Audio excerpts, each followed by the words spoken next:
session of the second midterm conference of the Working Group Digital Sociology of the International Sociological Association. It's a pleasure to introduce the presenters and also welcome the ones that are just now watching the conference. Especially, I would like to thank Elisa Garcia Mingo, my colleague, my work colleague that helped me so much in the organization of the conference. I would like to give her a word to introduce herself, and then I will present the persons that will make their presentations in the session later. So Elisa. So thank you very much, Richard. I just wanted to say that I'm very excited that this is actually working.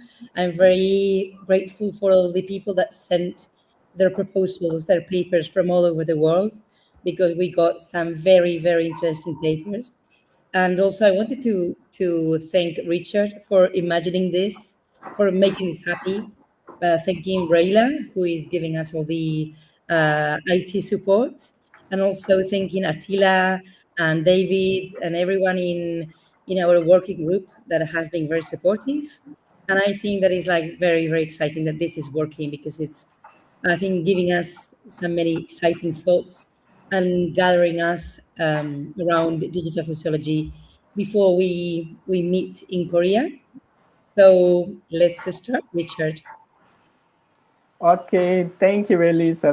Thank you very much.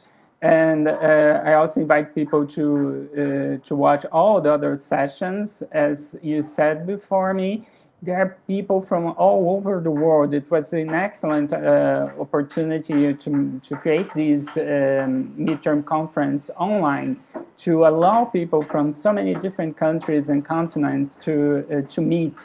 And in this first session, we'll have the presentations of Rafaela Dwianto. I hope I am not butchering your name, from Universitas Indonesia. She's from Indonesia.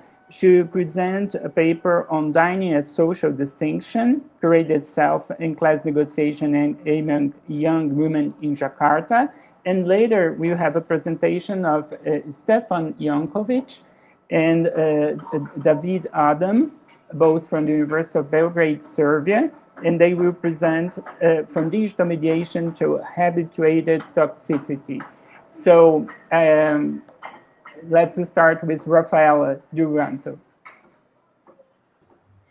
Okay, thank you very much. Hi, everyone. Very good morning, good afternoon, good evening.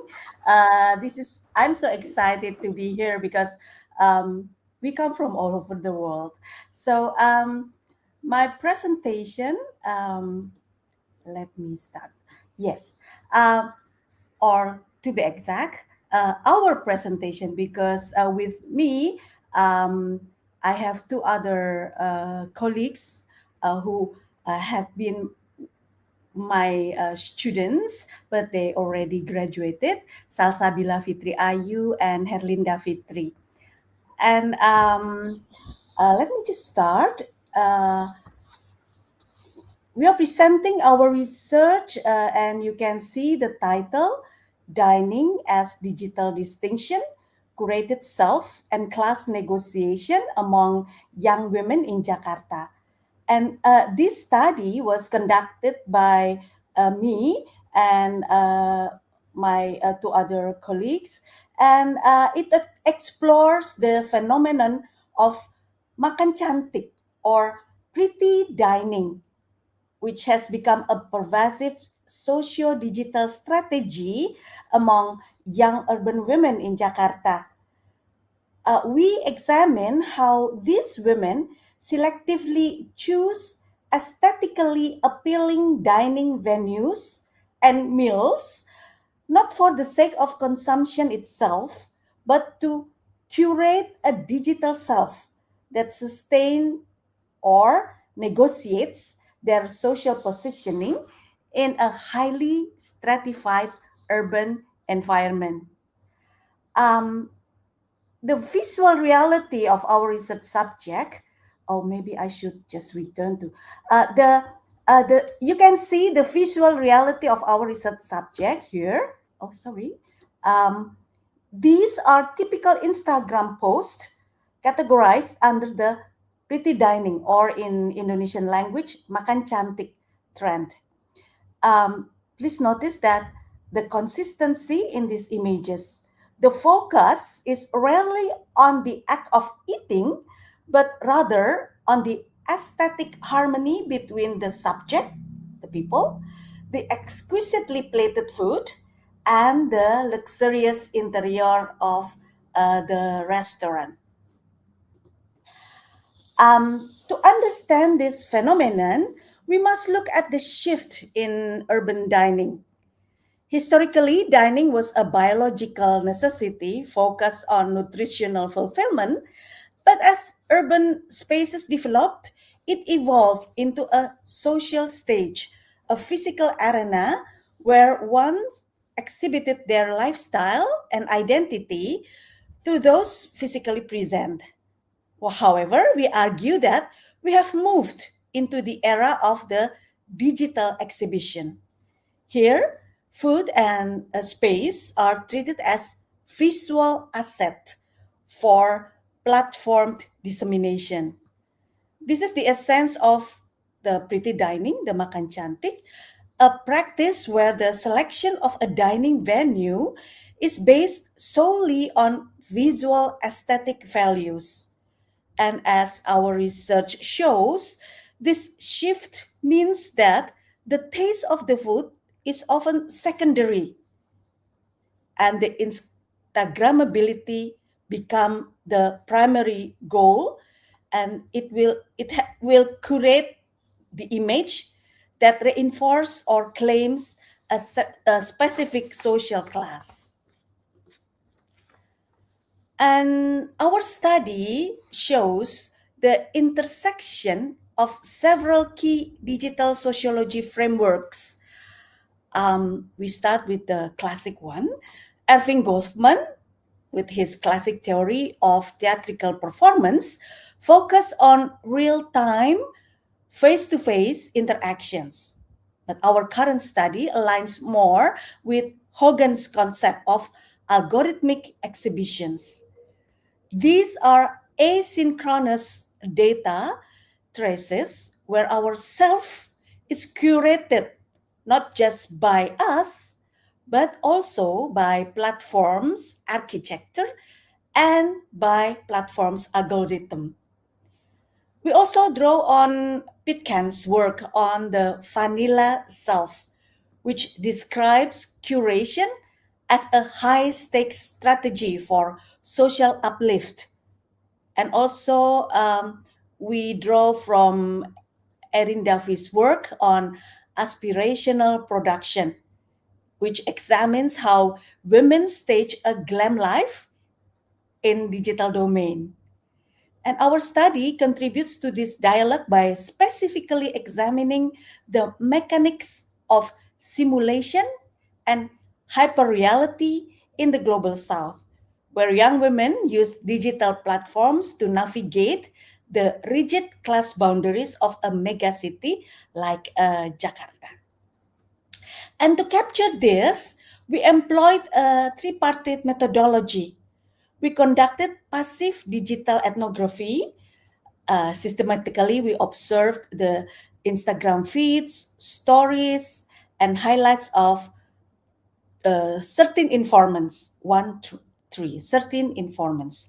This was supplemented by offline field observation in a high-density luxury restaurant areas like the street called Senopati Gunawarman Street. And we also did some semi-structured interviews. We identified two distinct target cohorts. The first are the confirmed upper middle class. They are Gen Z women with institutional access and normalized high expenditures, averaging between 200,000 to 350,000 per meal, or about now it's 15 to 20 US dollar per meal per person. And the second are the aspiring middle class. They are upwardly mobile youth who engage in strategic eating out to claim digital prestige, and often without the underlying financial stability. And this diagram illustrates our core assertion, which is the physical act of dining is merely a raw material. The realization of social distinction only occurs once this raw material is processed through the engine of the digital platform, and in this case, Instagram's algorithmic architecture.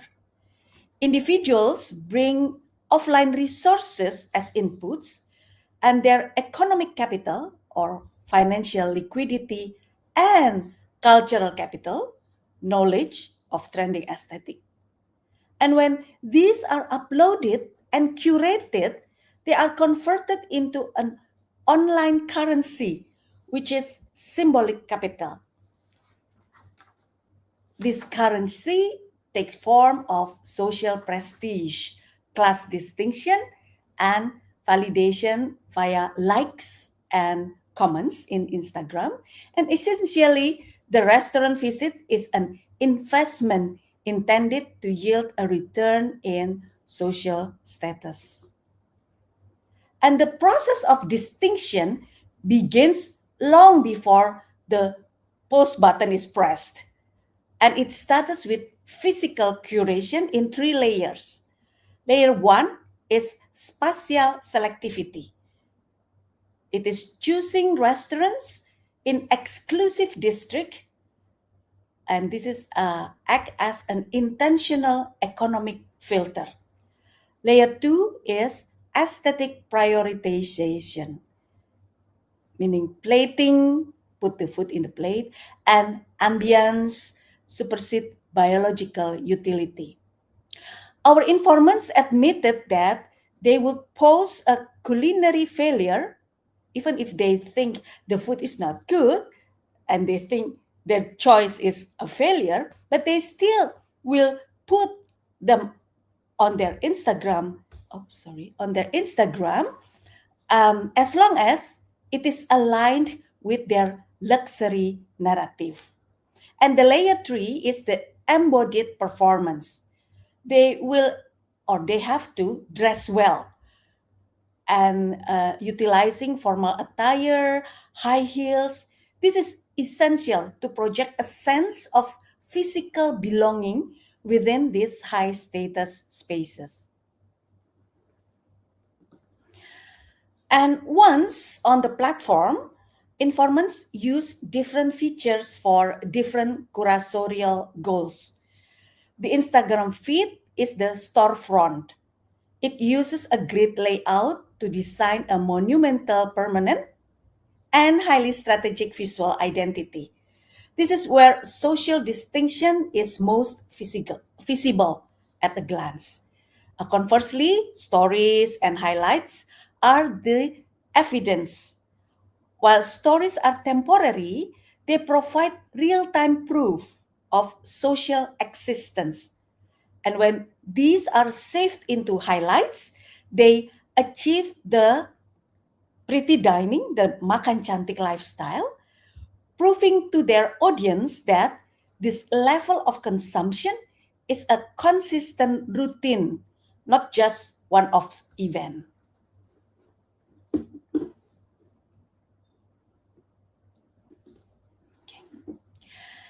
And then this will lead us to the validation economy. The ritual of camera it first forces a private biological act into the public cyber domain. And once broadcasted, the audience performs metric extraction, quantifying the experience into likes and shares.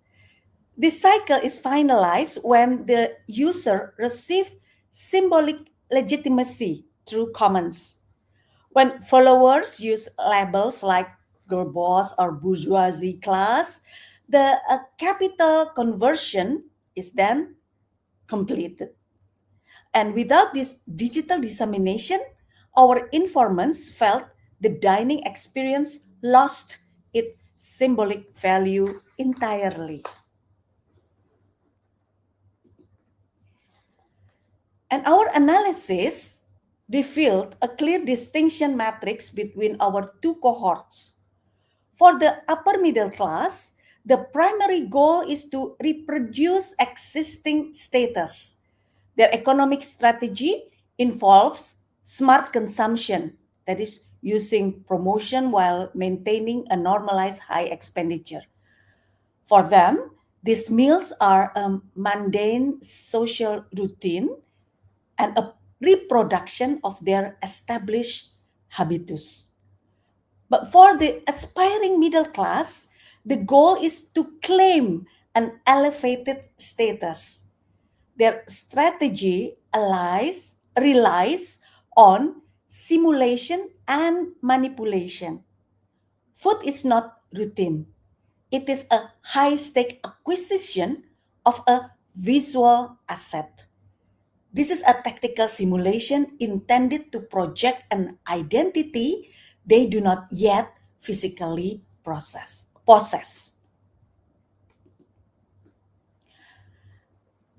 And in this slide, this illustrates a fascinating tactic we call hidden consumption.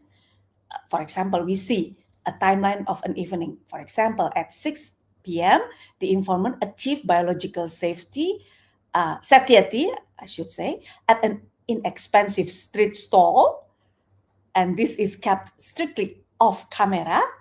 At 8 p.m., they arrive at a luxury cafe, ordering only the cheapest item, like mineral water, just to secure a seat.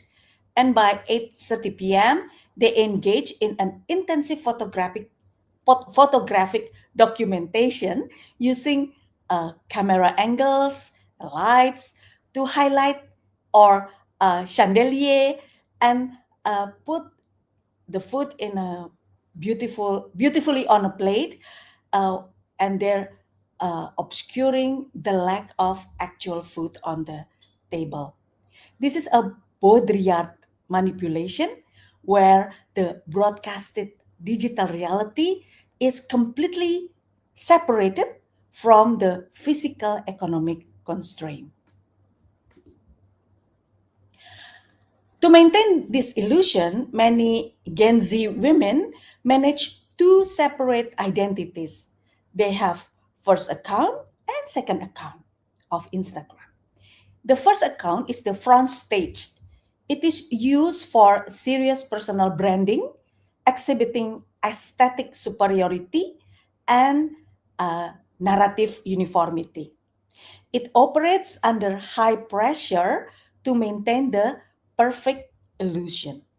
Whereas the second account, this is the backstage, it functions as a vital psychological safety value.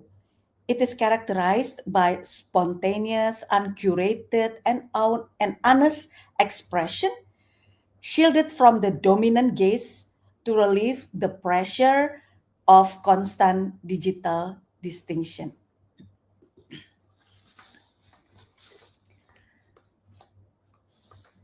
And in this production of hyperreality, the repetitive use of simulation and selective curation, these generate a state of hyperreality through the mechanism of borrowed asset, camera angles, and omitted realities. The curated digital image becomes accepted by the audience as the actual reality. And the result is a total blurring of social class boundaries. In the digital sphere of Jakarta, perceived status no longer necessarily reflects an underlying financial reality. One Somebody's class is now defined by one's ability to manipulate digital symbols. And as a conclusion, our study shows that social media has replaced the physical city, Jakarta, as a definitive arena where social status is contested and legitimized. This redrawing of boundaries serve three functions. First, consolidating position, which is for elites. Digital platforms effortlessly reproduce their offline habitus. And second, acquiring position. For aspirational youth, the platform allows for a tactical simulation of an identity they do not physically possess. The third, generating distance. Both groups use cosmopolitan aesthetic to assert distinct taste over the mass who prioritize biological satiety. So, pretty dining, or in Indonesian language, makan cantik, is thus far more than a trend. This is a profound performance of the curated self in the digital age. And that will be our presentation for today. Thank you for your attention.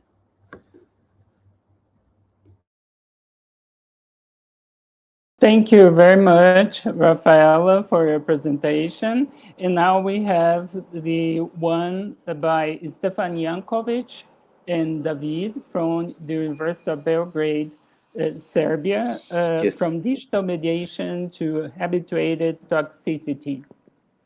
We cannot hear you for some reason. I don't know whether your mic was turned off or something like that. So I just saw your lips moving. Sorry, No, sorry. that's not better. You, I'm listening to you. But I Are you assume listening that to me? you have announced this. If you can hear us, right? Yeah, you Yes, can I hear have us. announced I you, mean, so we can please, you start, have the right? word. Okay. How it goes. So, oh yes, this is how it works. I still do need time to comprehend how this platform works. So, good afternoon, good morning, good evening, everyone who is online now. We are coming from the University of Belgrade.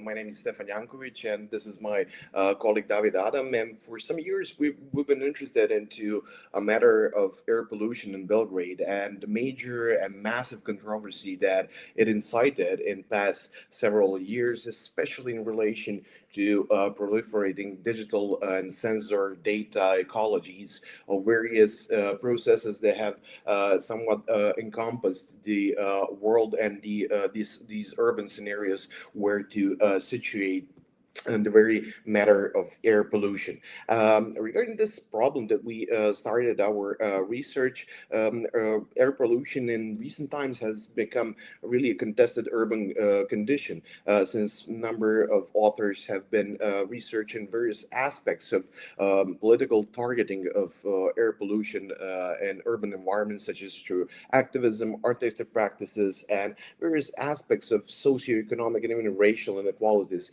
that relate to air pollution. But specifically, our point is that and a point of in discussions in literature that we wanted to encompass was the role of proliferating digital sensors, data streams, and platforms, and also algorithmic classifications of air pollution. Namely, the rapid diffusion of low-cost sensors and participatory monitoring in the past 10 to 15 years has drastically changed the urban landscapes and has, in a way, altered the way how the bodies and environments interact via this digital mediation.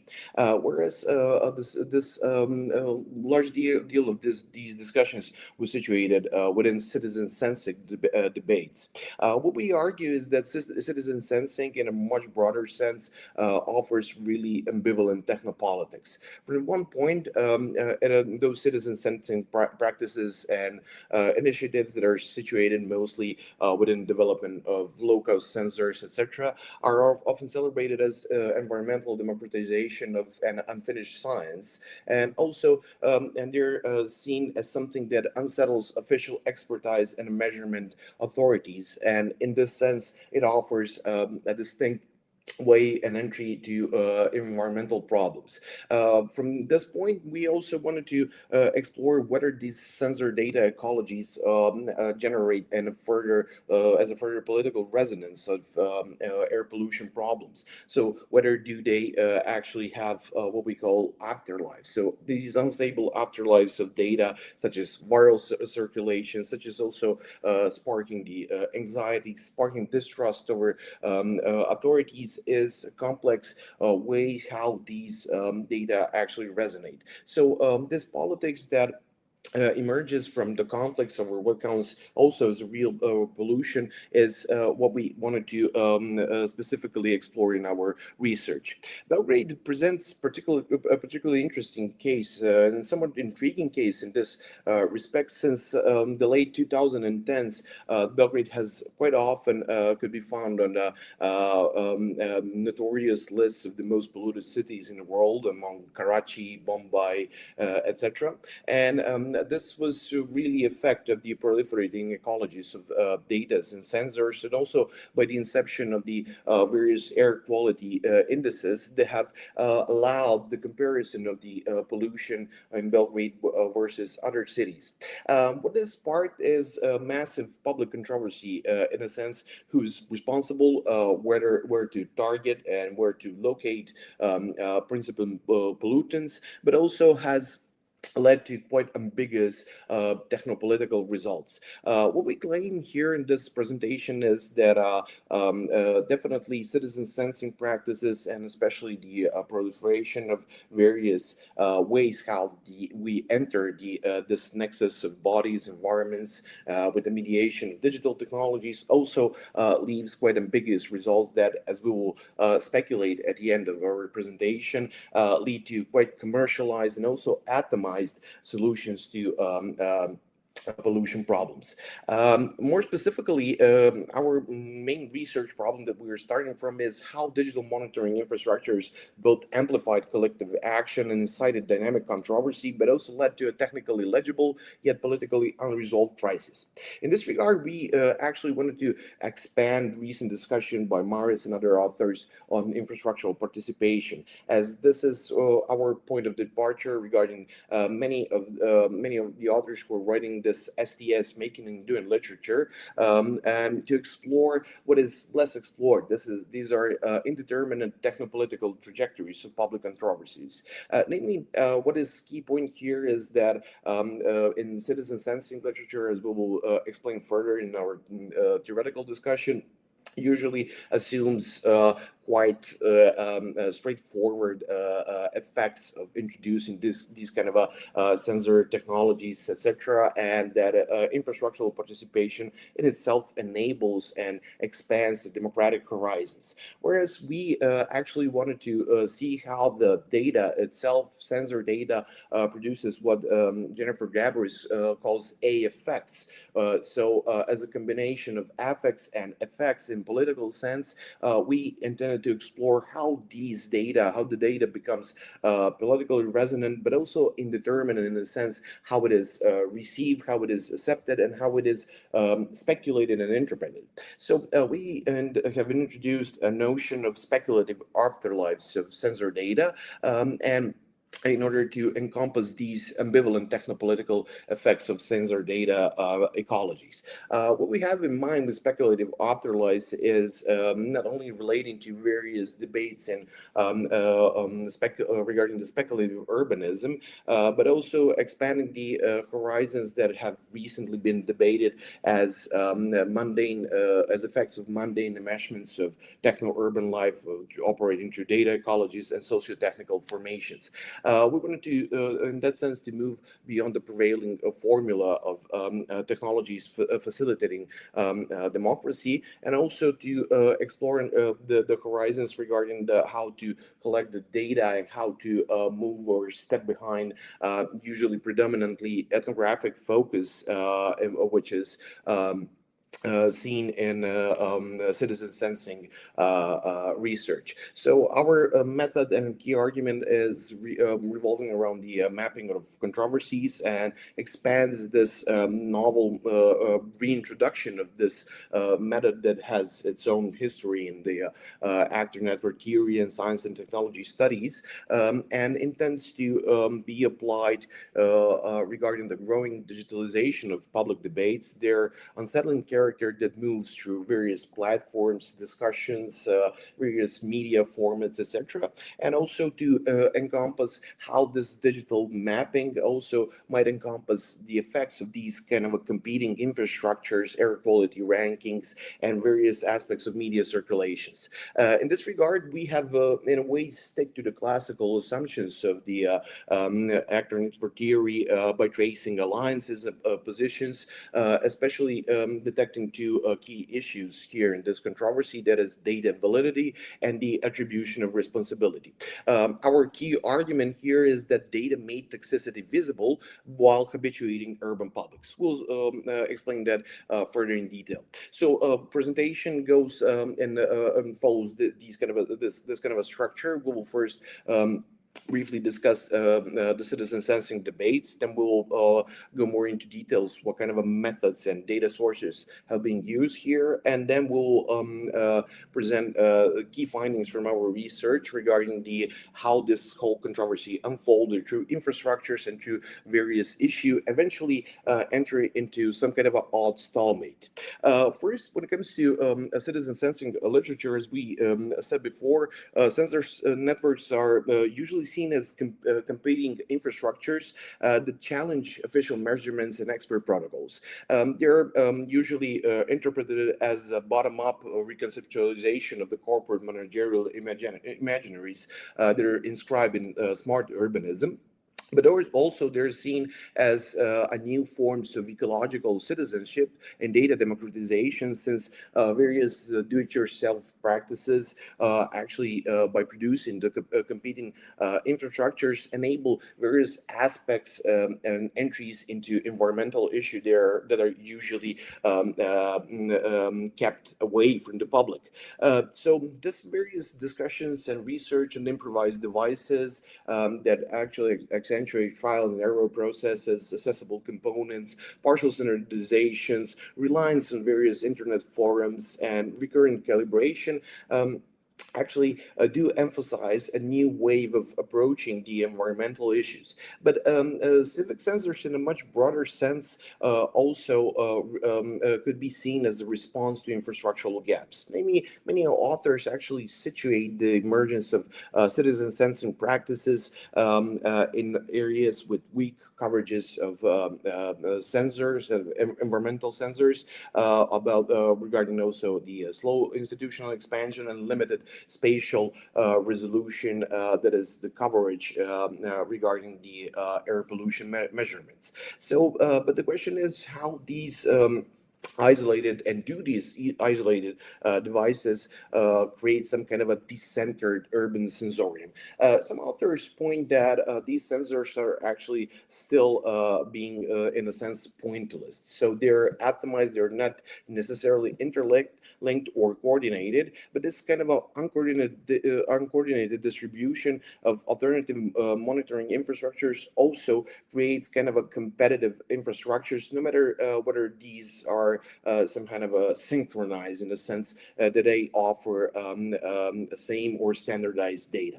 When it comes to data are the most problematic thing here in citizen sensing debates, since there's a missing link when it comes to political resonance. A number of discussions that have been going on regarding whether do they resonate have been usually seen as not guaranteeing necessarily political engagement. That is, that citizen sensing initiatives not necessarily lead to larger accountability or automatic objectivity. While these, as they call them, especially Gabri's and other authors, just good enough data can make environmental problems publicly perceptible, while political activation remains quite ambiguous. So what we intended to speculate about is regarding these afterlives as a fragmented circulation and uncertain political resonance. There's just a small number of a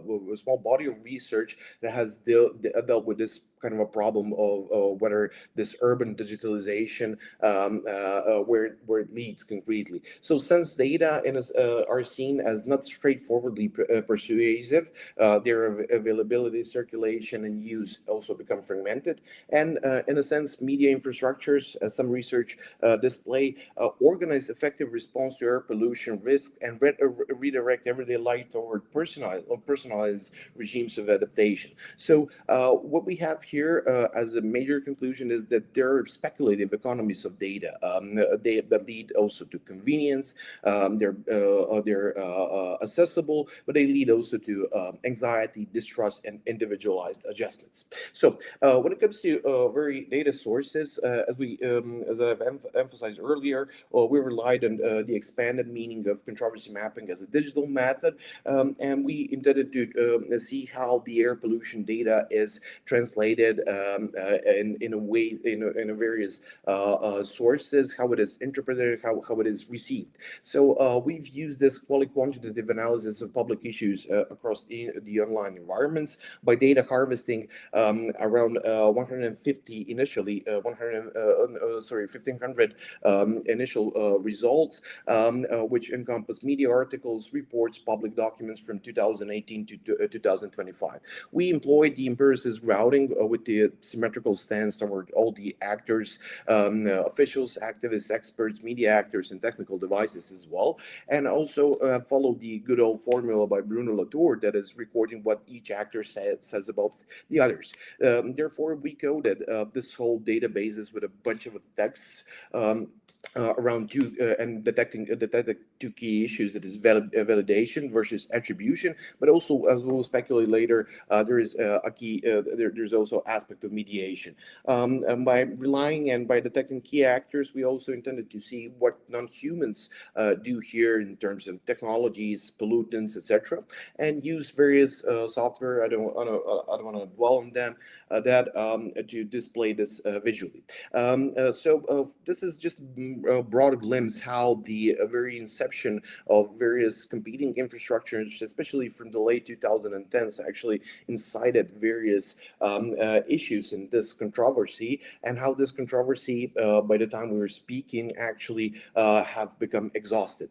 In a sense, first step that was important to note is the emergence of the competing infrastructures, especially the local techno-ecological initiatives and new data locales that emerged from 2015 and 2018. These kind of a citizen sensing initiatives, also along with the introduction of global platforms that offered broader atmospheric visibility, have also made a huge competition to official monitoring practices, such as Serbian Environmental Protection Agency, and offered quite distinct way how to assess the polluted environment. Against what state officials have been providing, are just static outputs like Excel tables, which are also unevenly spatially covered, whereas these newly developed competing infrastructures, sensing infrastructures, have offered much more deeper inquiry into polluted environments.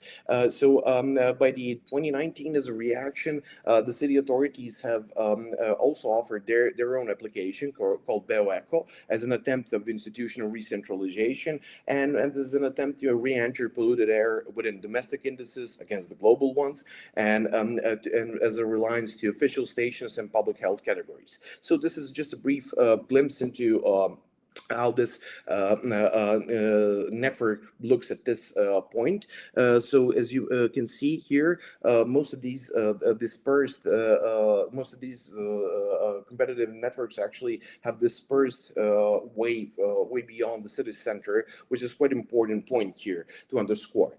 But when it comes to broader issues that are incited in this whole controversy, we could we can distinguish first the issue of validation. That is how the alternative measurements became the matters of dispute. So how the polluted air became a contested urban and epistemic object. So officials from this point, especially from 2019 and 2020, have been incited official invalidation of platform data and offering domestic categories versus the foreign website. So alternative data were usually displaced towards foreign website as a point of for bombastic headlines, subjective feelings against BioEcho, against others, and it was also a thing where these contestations of the validity of these data became seen as entry by the journalists and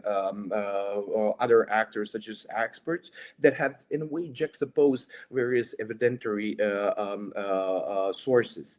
When we see this tree of disagreement, we could get a much better glimpse into how this debate unfolded in a sense of who defended the official data and where this key issue unfolded.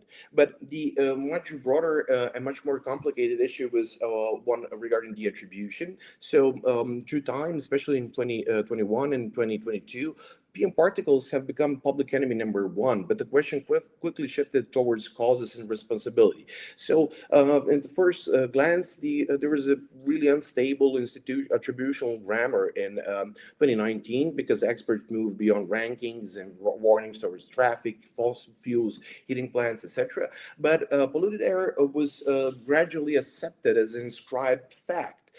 And the whole debate moved from the sensors towards detecting the key, who is responsible. So every attempt to explain the sources began to indicate actually who failed to intervene. And this attribution led to competing alliances of positions of humans and non-humans, and mobilized different actors and temporalities and forms of responsibility in this whole controversy. As we could see here as well, I know it's super tiny, I'm sorry about that, but key issues here in this whole attribution debate unfolded around two principal registries. So one was exposed by the city officials who actually have seen the city as suffocated by the aggregate effects of various non-human actors that could not be controlled, and that control actually needs time. So they have urged for a slow transition and framed the pollution through crisscrossing anthropogenic sources, slow energy transition, also as a result of economic growth and various atmospheric mediators. So that they were explaining that air pollution is result of winds, etc. They have, in this sense, exposed various plans, reports, and proposed various investments and expert measurements that worked as helpers. Whereas on the other side, we had this registry that is civic political counter network, where the city was seen as a politically abandoned environment. So it was seen as a result of delayed measures, weak inspection, missed plans, and institutional minimalization. In general, this is a sense of targeting the city officials as not controlling the air enough. So a position politicians, journalists, and also activists turned the attribution into accusatory registry, and also incited various actions such as the protests, petitions, and even in some cases lawsuits against the city official. This is the actor network. How would these how it stabilize somewhere at late 2022, where the orange lines actually display the enemies that these actors have seen against each other. The main point and main axis, as we could see, is on the left side between the city officials, and the right side where we could see opposition representative and activists, and various actors that have moved and inserted as a way of justification their points and positions in this debate. But as of 2023, this and after 2022, this controversy actually got deprived of eventfulness and entered into quite of an odd stalemate, which because this critical pressure did not decisively reconfigure causal claims, and the projected interventions by the city authorities have relied to future repairs, which you can see here as an image is something that is quite common nowadays in Belgrade. So this was a product of public procurement of air purifiers for kindergartens and schools, which was a part of broader air protection program in Belgrade, which projected actually a different kind of engagement with the air pollution issue. But at the end, the whole controversy actually espoused way more deeper sense of digitalization of various interpretation in the media. As we can see here on this slide, I mean, journalists have taken, I will. So I'm going to the conclusions. The journalists have also exposed and translated this whole issue as a matter of individual adaptation. So the mediation actually turned into into habituated toxicity. So data validity and attribution have been left aside, and media reporting came to the fore as evidentiary stabilization. What we could see in the media is a bunch of talks about in the media about the harm, advices, etc., which translated this toxic exposure not as a matter of public responsibility as a public issue, but a matter as a tactical endurance. So eventually it went into unresolved politics of urban air that was displaced into individualized techniques of habituating exposure to household window, route, your phone application, and calculation of risks. In general, this goes really beyond straightforward democratization. This contingent ontology of data and speculative or afterlives of data have incited in a way situation that initiated disputes that converted various inscriptions from censorship into public concerns, but also led beyond participatory promise. What we see here is the ambivalent technopolitical responses. The crisis is registered to socio-technical formations, but then it's redirected towards technological agencies and adaptive strategies such as the air purifiers. So what we can see here is the technopolitical accommodation. Polluted air remains measured, compared, feared, explained, while breathable only as risks. Thank you so much for your time. Oh yeah, I've exceeded it. You should warn me earlier. Hope you clear me. Thank you very much. Yes. I cannot hear you again. Now you can hear me? No. Because it's working for everybody else. I believe it's a technical problem. But anyway, now we have Kiran Ikram from Pakistan. So Kiran will make a presentation about navigating the tech-facilitated violence and pre- and post-divorce trajectories. She is a professor in Lahore College for Women. So Kiran, please, the word is yours. You have 50 minutes to make your presentation. If you want to present a PowerPoint or something similar, you can add it to the button on the bottom of the screen. There's a screen with a plus sign. You can add it there, and you have access to the presentation. Thank you very much for taking part in this session.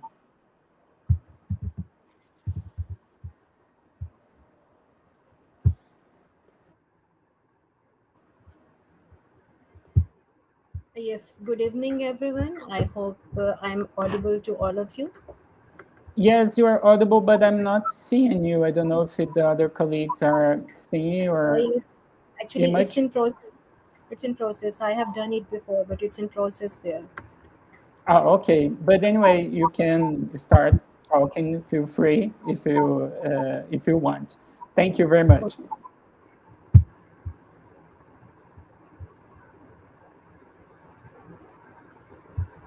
So, I would like to present my work on navigating the tech facilitated violence in pre and post divorce trajectories, a qualitative inquiry of divorced women in Pakistan.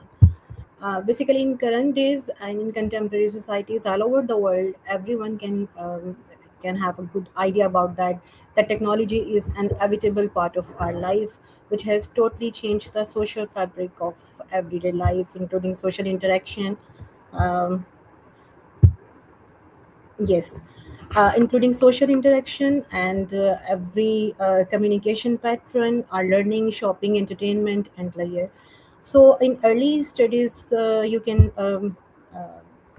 can see that presented in early 2007 and 2009, which shows that technology and intimate relationships are primarily emphasized with the positive role of communication and technologies in maintaining emotional closeness, availability, and strengthening interpersonal bondings.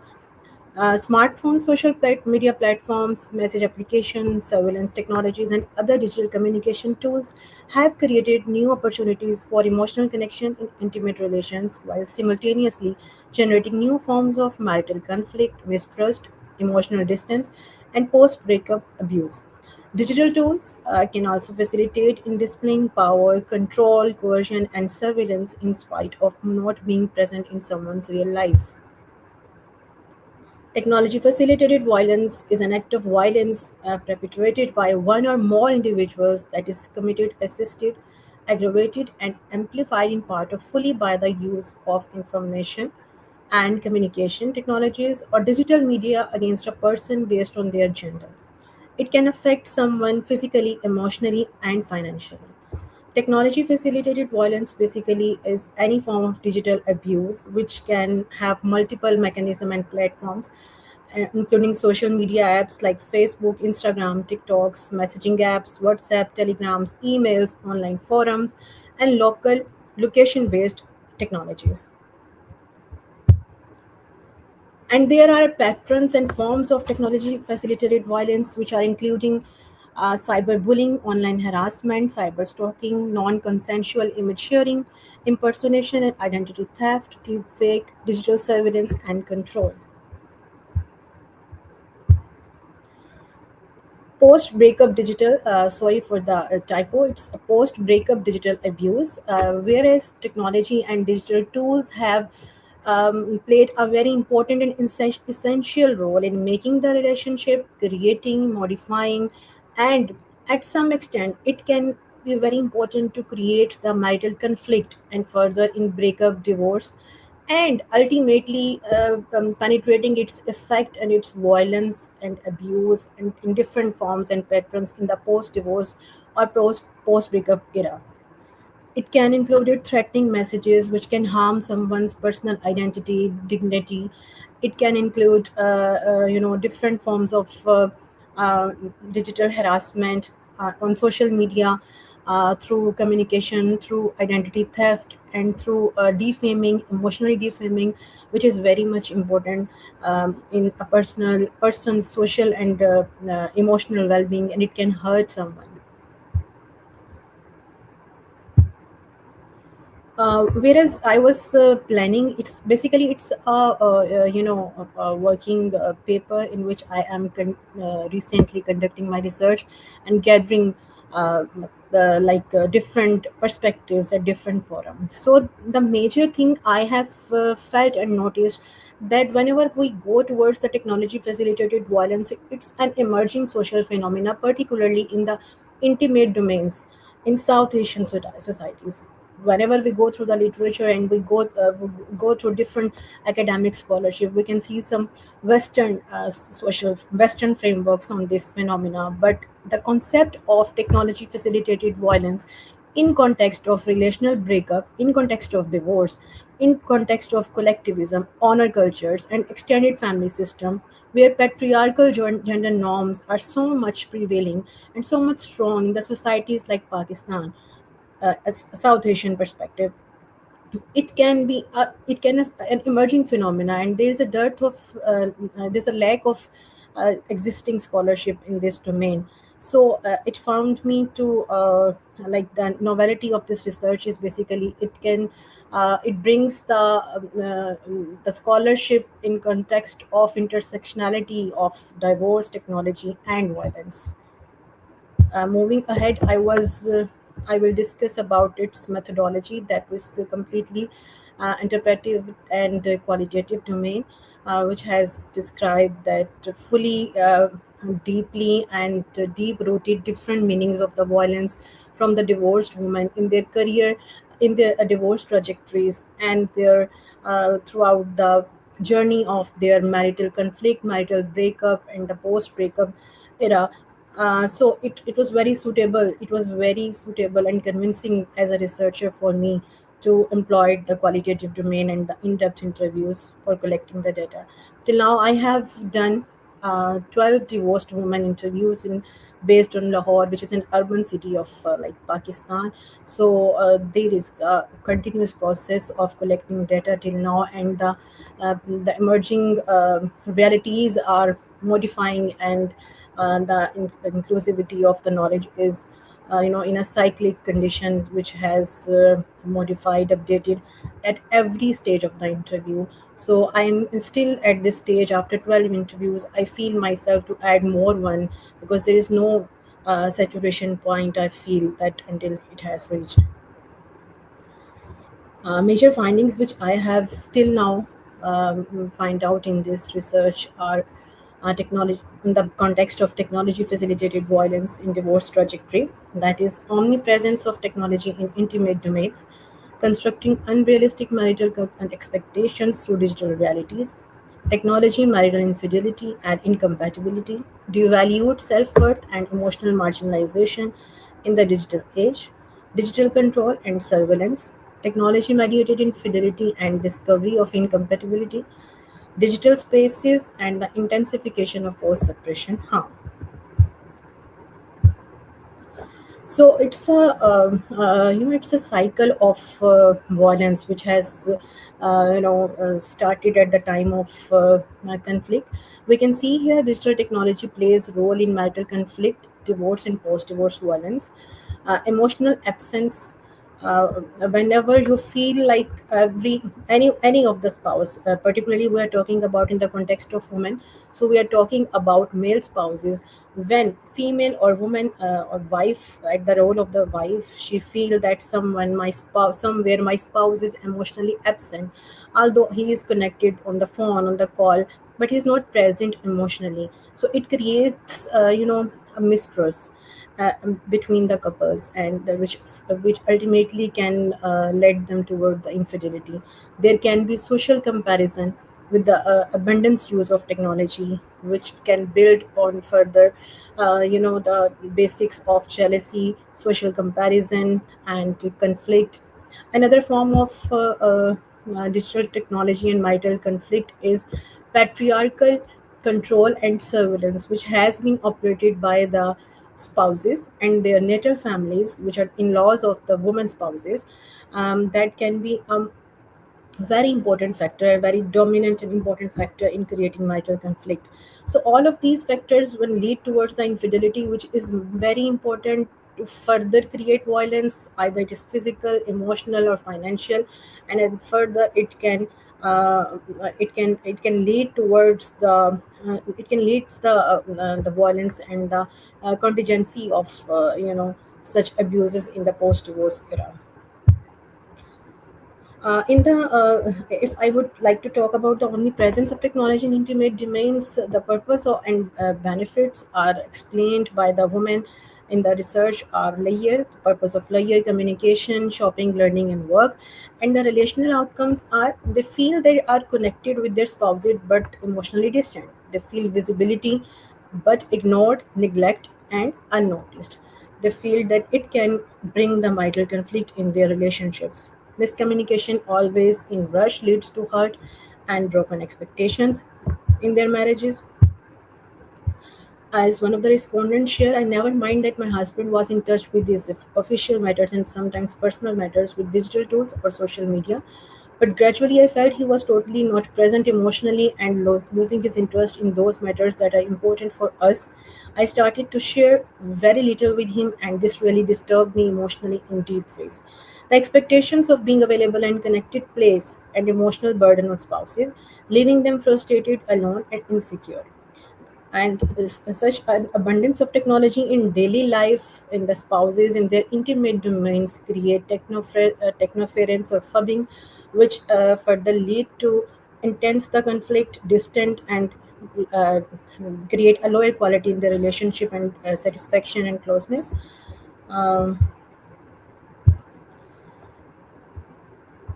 the other one is that participants felt that there is a continuous constructing of comparison, which is very distant from the reality. Some unmet expectations are in their lives which are impossible to achieve, but they all are because of the digitalization, because of the digital tools, because of the social media, the continuous comparison, the ideal lifestyle, the happy family, the prosperous lifestyles, the romantic relationships, the conflict free relationships are the idealization of the couples whenever they are mostly in touch with their social medias.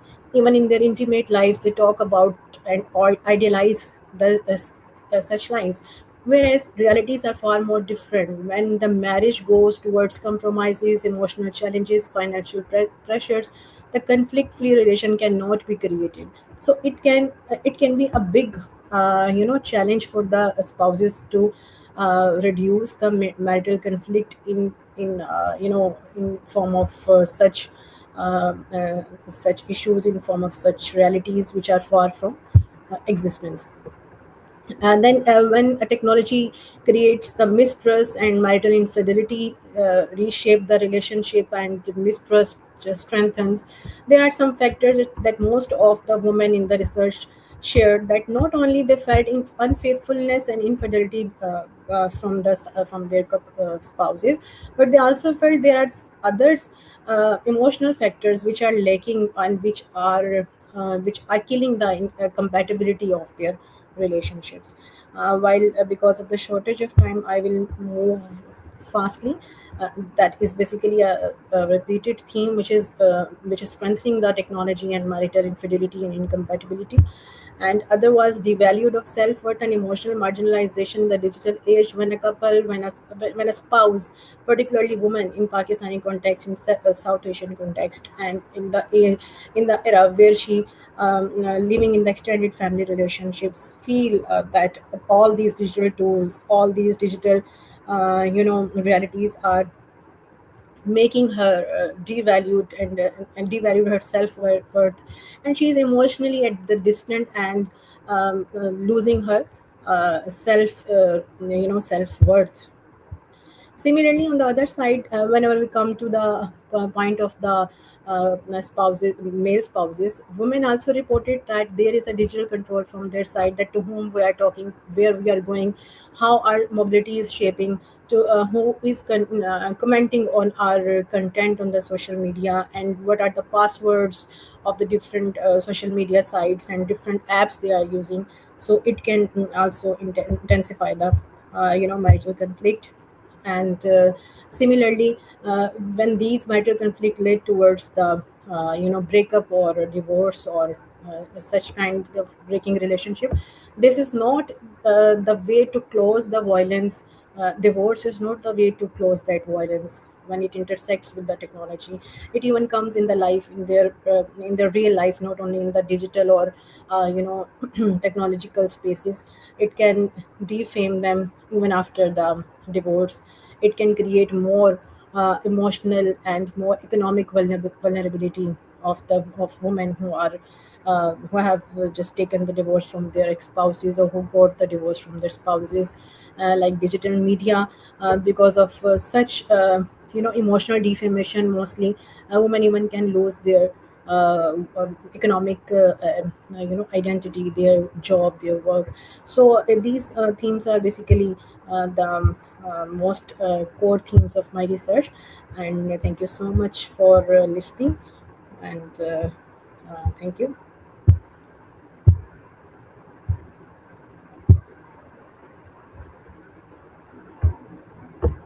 And I'm really Yes. happy that you appeared. Now you entered a little later, but in the beginning of the session you were not available. But we were expecting your presentation, and it's such an interesting research. I'm glad you made it. And now all the presentations were really interesting, and it's such a good, the sensation of creating the conference and to see people from all over the world presenting research that help us to think about different subjects and in different places with different perspectives. And now the challenge is for Elisa Mingo, my colleague at the university, La Universidad Complutense de Madrid, she will debate your presentation. So I will pass to Elisa and wish you a good debate.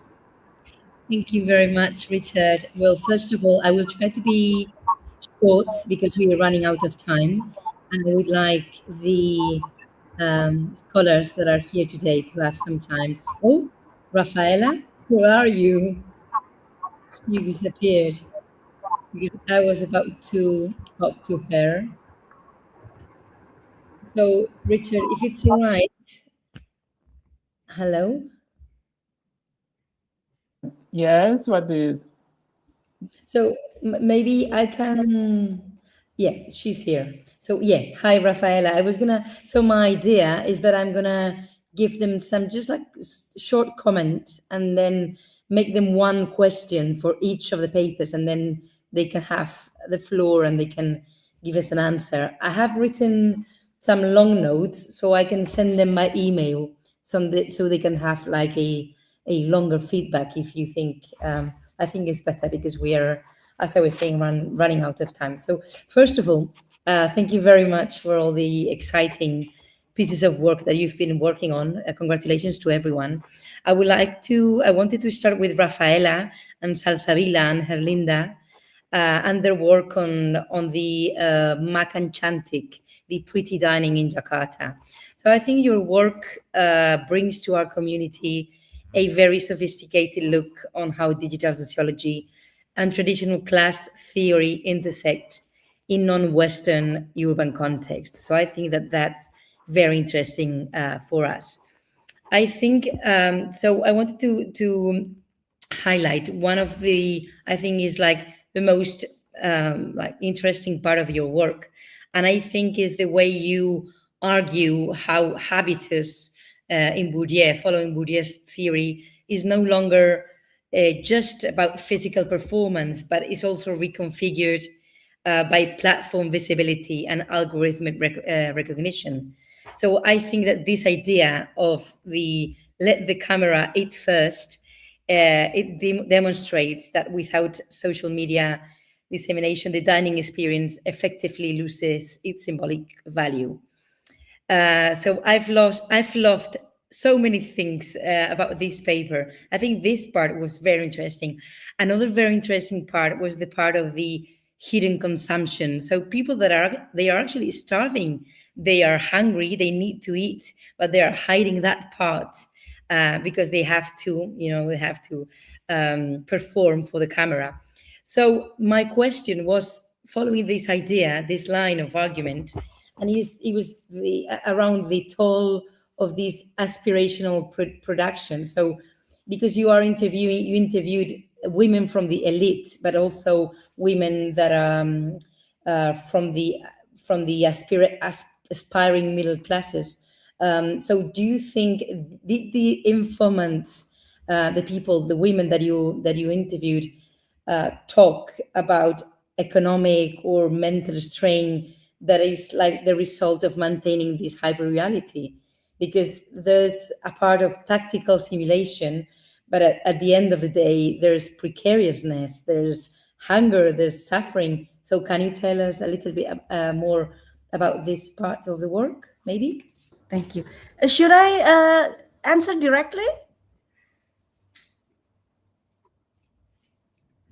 Yeah, I'm okay. sorry, my microphone was off. No, in reality, I'm mediating, but of course you can answer directly. But usually I pass the word. In this case, because we don't have so much time, I will not add any other questions. I really just ask you to answer Elisa in a few minutes because we have not so much time. We have like 20 minutes to finish the session.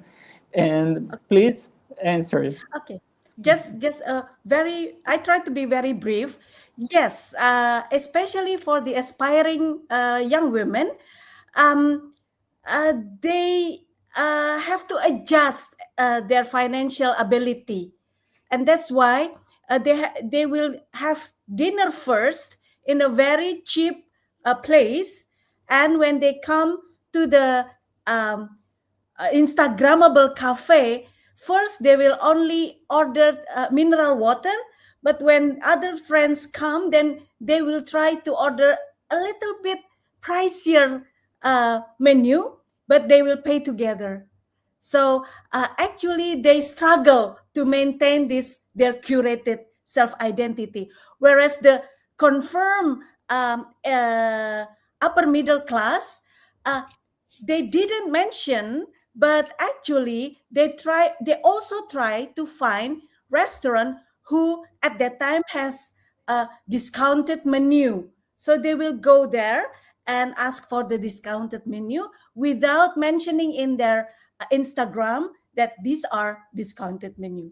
So actually both are struggling to keep their curated image, to maintain their position socially, or to achieve their social the social position that they wanted. That will be my Thank answer. you. Thank you. Thank you very much, Rafaela. I thought your work, I found it incredible to understand contemporary social subjects and social suffering, really. So congratulations on that piece of work. And also I wanted to, I wrote some questions and some comments for Stefan and David. And because Stefan couldn't hear us before, I wrote the questions and I've posted them in the chat. So maybe also you can follow them. I don't know, Stefan, can you hear me? Okay, because I thought you were having technical problems. So I also enjoyed your paper and how it provides a compelling critique on this citizen sensing narrative by showing how they Yeah, I'm no, no, it's all right. yeah. You don't hear us. You don't hear us? No? David, do you hear us? I believe we have some problem. It's weird because just with Stefan and David. But anyway, I can read the question. No, I will Did write you to hear me him. now? Sorry, Richard. Yeah. Is it Can now? you- Yes, I can Yeah, hear yeah, you. yeah. Can you The hear us? problem is apparently regarding the technological giant Apple. So it switches in this app where's the source for the speakers, and this is the reason why I couldn't hear you. So yeah, I'm really sorry. Sabotage. Yeah, It's sabotage from it's sabotage from completely. Apple. But anyway, if you listen to me, Elisa just told you that she wrote the question on the Yeah, chat, I see so it. you can read it and answer it. I will mediate. Now I Yeah, have yeah, a yeah. function Can you here. hear us? Yeah, Can you yeah, yeah. hear us So, now? He Okay. listens just to me, not to you. It's weird, but he can it's hear me, but not you.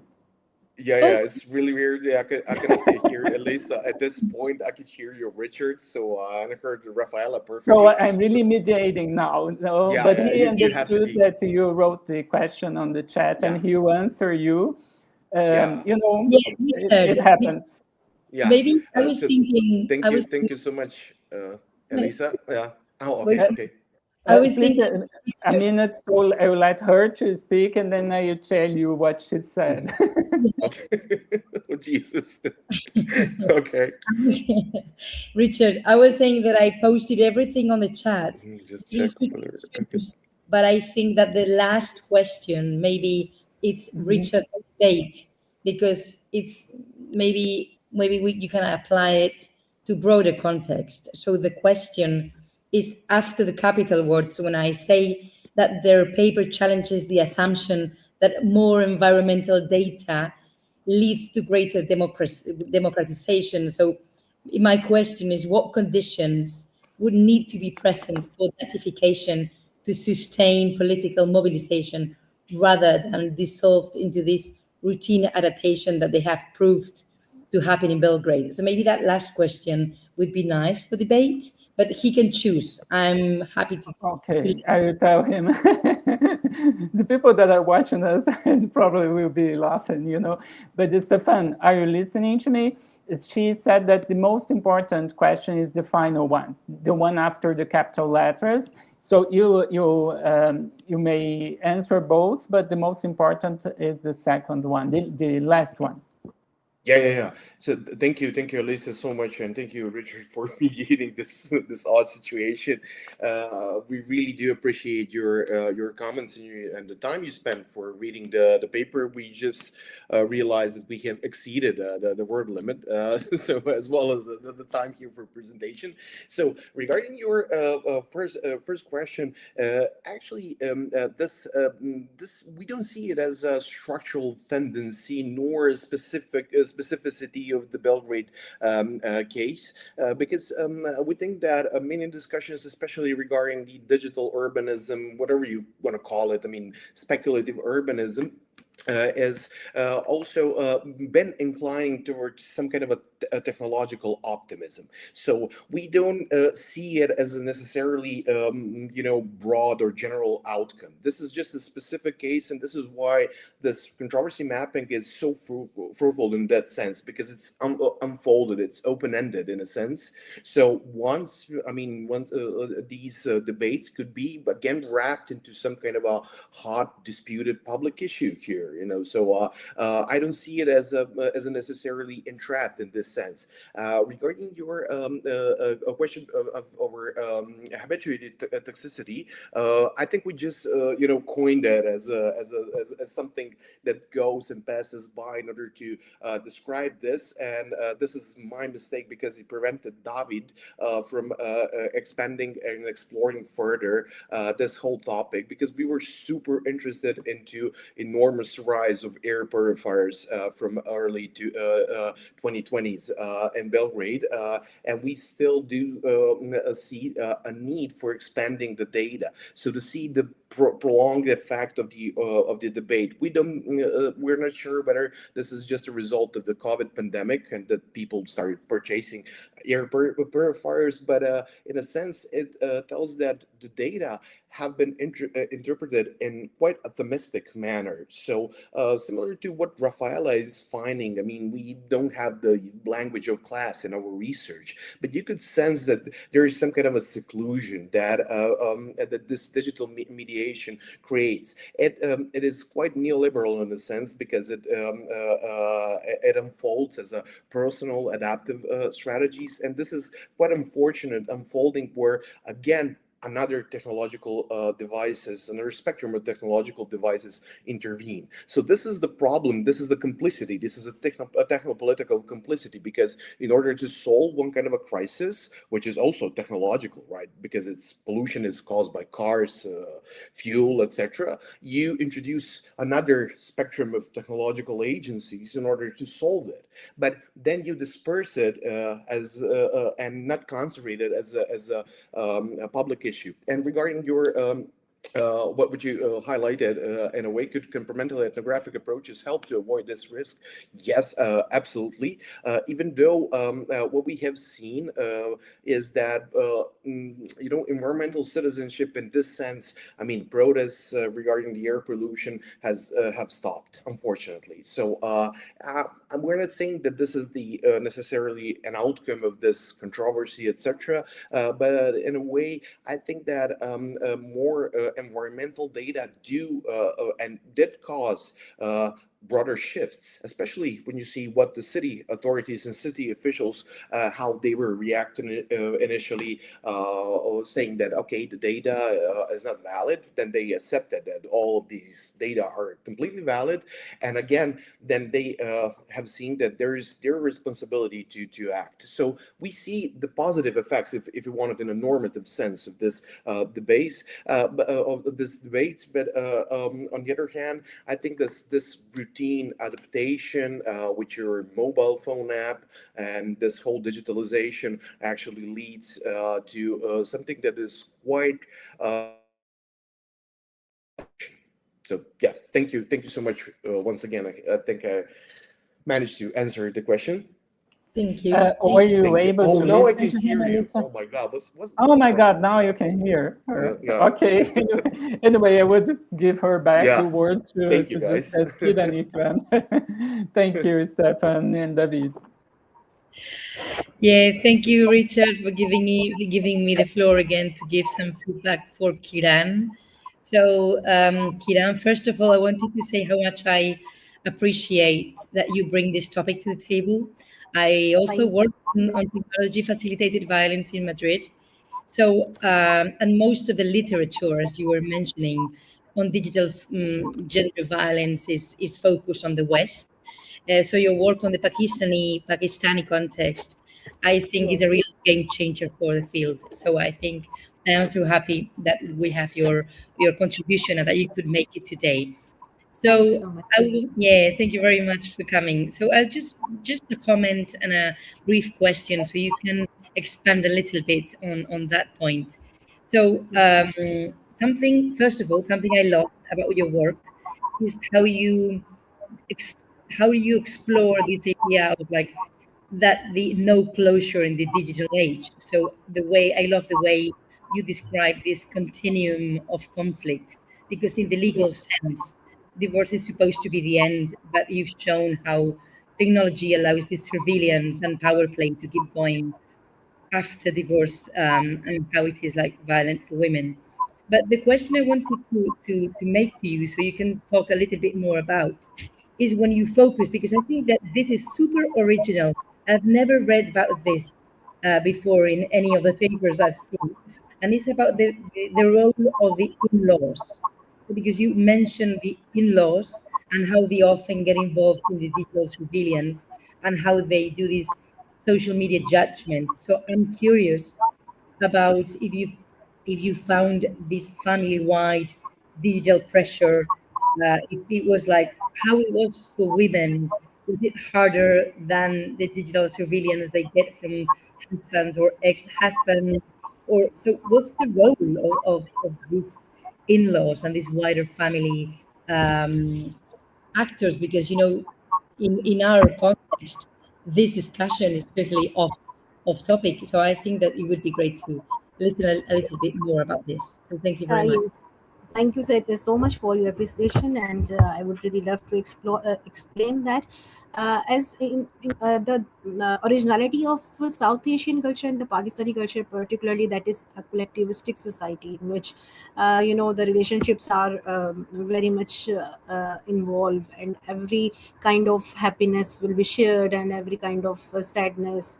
Similarly, the violence is contagious. We feel that they are the networks of the family in which the spouse, the husband, and their natal family, which are the in-laws of the woman or the wife, are interlinked. So whenever particularly after divorce, these digital surveillance in basically two context.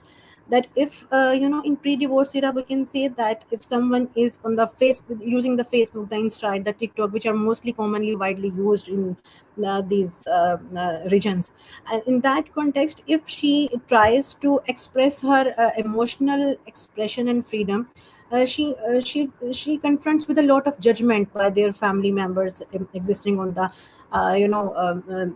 present on that social media platforms. The likings of the posts, the liking and the sharing of the content on her social media, on WhatsApp, on other domains, are getting judgmental. And as far as the context of surveillance, there are some location sharing and the live locations which are concerned with the mobility of the woman in marital conflict remain or the divorce era, pre-divorce era. In the same context, they follow the woman. There are some shared devices which have been used by the collective family systems and the joint family systems. So it can be over observed or watched, or they can be vigilant about that woman, because it can be used as a threat, as an as a digital weapon to emotionalize or traumatize emotionally to her, to defame her, to make her more vulnerable or more weak in her post divorce era. So that can be an important factor which I further like to want to highlight in my research, as it is a working paper I have already told. So there are some more emerging themes which are relevant to the whole network of the family, including the spouse, their natural family, the in-laws. So it is on working basically, which I want to highlight in the scholarship, in the publications. Thank you. I hope it will be clear. Thank you very much, Kiran. I would also add that I really felt amazed by your presentation and your paper. I agree with Elisa. You have not just an excellent research, but also a regional one. I'm so happy that we were able to meet here. Of course, now if we were together, we would have, if you were here in Brazil, in São Paulo, we would have lunch. Probably there we would have dinner. But anyway, it was the internet that brought us together today, and to have these conditions of that allow us to meet and to discuss. It was a pleasure. I hope people that are watching us have enjoyed it as much as we have.